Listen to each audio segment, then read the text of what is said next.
Chapter 1035. Wilbur was slightly surprised at her friendliness. However, there was nothing wrong with being friendly.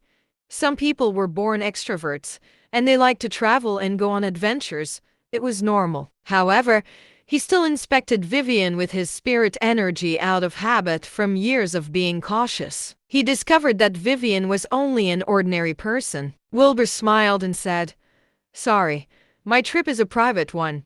It's not convenient for me to bring a +1. I see. That's all right. I can stroll around on my own."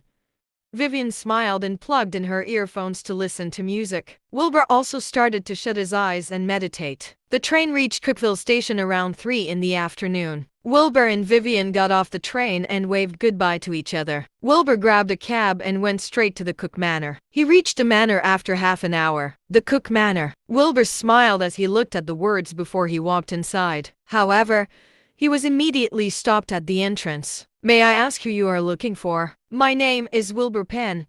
I've been invited by Mr. Jude Cook," replied Wilbur. The subordinate hurriedly said, "Please, let me lead you inside." Wilbur nodded and followed the subordinate inside. They passed through 2 premises before they reached the main living room. The subordinate said at the door, "Mr. Cook, Mr. Wilbur Penn is here. Welcome." The subordinate politely gestured at Wilbur to enter the room, and Wilbur walked inside confidently. He saw a middle-aged man around his 40s sitting in the living room.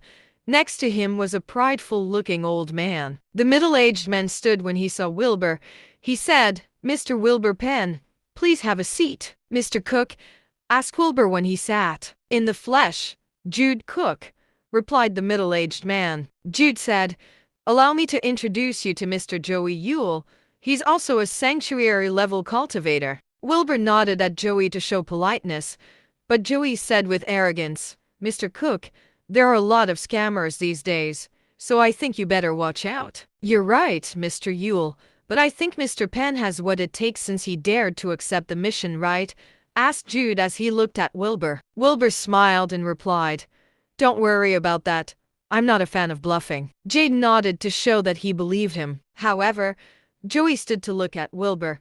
He said, "Every sanctuary-level cultivator is famous and on the list. Why haven't I heard of Wilbur Penn?" "Famous on the list? What list?" Wilbur was slightly curious. Joey chuckled and replied, "The cultivator list, of course.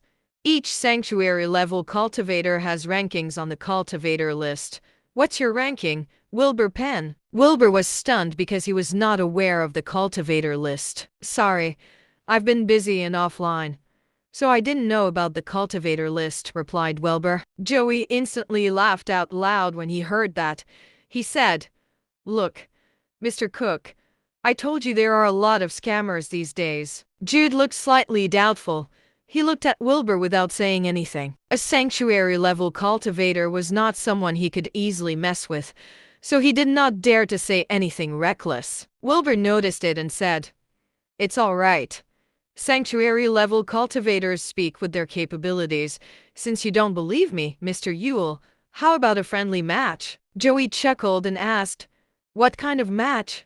What are the stakes? Are we betting?" asked Wilbur while frowning. Joey scoffed coldly and replied, "As sanctuary-level cultivators, we can't just act haphazardly. Those who impersonate a sanctuary-level cultivators deserve to die."